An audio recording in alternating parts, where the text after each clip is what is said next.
익산시 기독교연합회 총무로 섬기고 있는 김바울 목사입니다. 오늘 이렇게 나라의 정말 이 안전과 우리 국민들의 모든 그 가정을 지켜나가는 데 있어서 이렇게 언론과 우리 목사님들이 모여서 힘을 합하게 된 것 너무나 기쁘게 생각하고 감사하게 생각합니다. 지금 그 포괄적 차별금지법하고요, 건강가정기준법, 또 거기에 대한 그 건강가정 지원법, 거기에 관련한 개정안 법들이 왜 문제가 되느냐, 크게 두 가지로 볼 수가 있습니다. 첫째로는 성적 정체성에 대한 그 속에 있는 내용이 아주 악한 법이기 때문에 그렇죠. 성적 정체성이란 남성, 여성, 세 번째로 성을 알 수 없는 제3의 성이라고 그러지 않습니까? 그래서 젠더, 사회적인 성인데요. 이것은 오늘 마치 오전에 내가 남성이면 오후에 내가 여성이고 싶다 하면 성을 바꿔버리는, 그래서 여성들만 출입하는 수영장이라든지 라커룸, 이런 전용 지역에 가서 성범죄를 일으키거나 또 그 성범죄를 양산화하거나 온상화를 그대로 방치하는 그런 악범이기 때문에 이것을 반대하는 것이지요. 두 번째로 성적 지향이라고 하는 말 그대로 취향인데요. 건강한 남녀가 만나서 결혼을 전제로 하는 이성의, 그건 우리가 다 동의하는 부분이지만, 남성끼리 만나는 동성애, 여러 명이 함께 성을 하는 다자성애, 내 취향은 어린아이와 성관계를 갖는 것이 좋다라고 하는 소아성애, 짐승과 하는 수간 또는 수간성애, 그 입에 담을 수 없는 오물성애 등 이와 같은 말도 안 되는 이런 모든 악법을 지금 행위를 하는 것이 이 동성애이지 않습니까? 그 동성애를 차별하지 말라고 하는 이런 포괄적 차별금지법, 우리 국민들이 잘 알아야 합니다. 그래서 이 포괄적 차별금지법은 동성애 특별법이라는 별명이 있지요. 동성애 특별보호법이라는 별명이 있습니다. 그러므로 자기네들이 동성애를 행하고 성소수자들이 성행위를 그런 취향으로 간다 그래서 우리 국민들이 뭐 대놓고 비난하거나 방송에 그렇게 하는 것을 저는 본 적이 없습니다.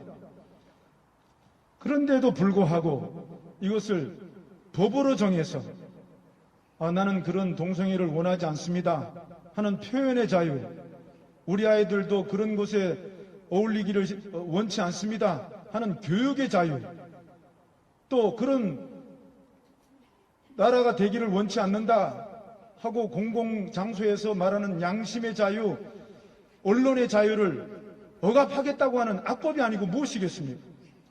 이런 것들은 정말 국회의원들이나 재정의원들이 잘 내용을 알아서 다수의 국민들이 건강한 가정을 지키고 건강한 자녀의 승계를 이어갈 수 있도록 노력해 주기를 이 자리를 빌어서 부탁을 드립니다.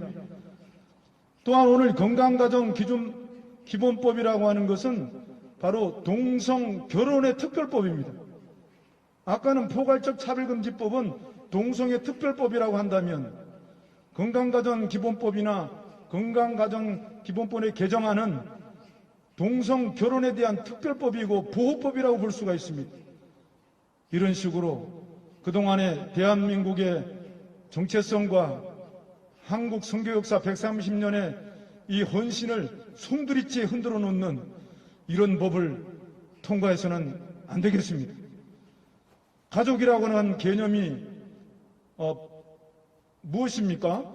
남녀가, 건강한 남녀가 만나서 가정을 이루는 것이 기본 개념인데, 그걸 혼인으로 남녀가 결혼하여 혼인한 그런 형태와 또 건강한 남녀가 아이를 낳는 혈연의 형태, 또 부모가 없거나 연약한 아이들이 입양하여 가정을 이루는 그 가족의 형태, 당연히 지금 법으로 제정되어 있지 않습니까?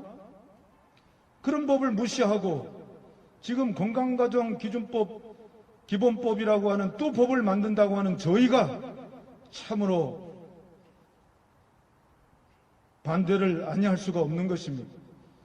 그래서 우리 기독교뿐만 아니라 온 국민들이 이러한 것들을 좀 잘 알고 반대할 수 있는 그런 삶의 자세를 가졌으면 좋겠습니다.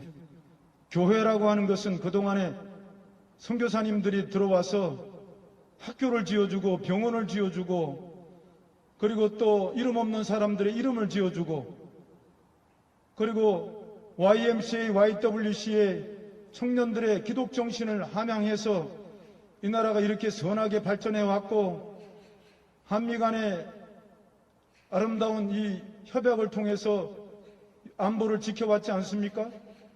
그리고 한국교회와 성도들이 IMF 어려울 때 그 위기 때 금모으기에 앞장섰고 태안아빠드의 기름띠 제거하는 데 앞장섰습니다.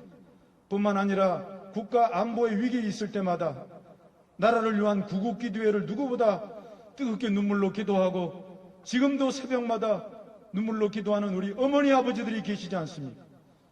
그렇다고 지금 우리가 이 코로나 방역에 교회들이 협조 안 했습니까? 누구보다 거리를 띄고 마스크를 쓰고 방역에 철저하게 행하고 위생수칙을 지키며 그리고 그렇게 모범적으로 방역을 해왔던 것입니다. 한국교회 6만 7천 교회 가운데 30여 교회가 문제가 있다고 해서 교회 비율로 따져보니까 0.053%입니다. 교회 비율로 따져서 말입니다. 물론 그분들도 대안학교, 영어학교, 또 선교의 자율적인 그 운영으로 인해서 어려움이 있었지만은 그렇다고 해서 한국교회 전체적인 책임을 묻거나 그래서 예배에 대한 인위적으로 압제를 해서는 안 되겠지요. 그러므로 지금 2월 17일 날 당장 있을 이 건강가정 기본법 개정안이나 평등법이라고 하지요. 포괄적 차별금지법을 평등법으로 이름은 참 좋습니다만은 평등하지 않고 건강가정을 해치는 그런 법안들을 처리하고 철폐하는 그런 우리 살아있는 대한민국, 살아있는 우리 국민들이 되기를 소원합니다. 우리 한 번 더 구호를 외치면 좋겠습니다. 건강한 가정과 국민을 해치는 포괄적 차별금지법은 처리하라! 처리하라! 처리하라! 우리 건강한 가정과 건강한 자녀의 승계를 회방하는 건강가정 기본법 발의하는 처리하라! 처리하라! 처리하라! 처리하라! 예, 감사합니다.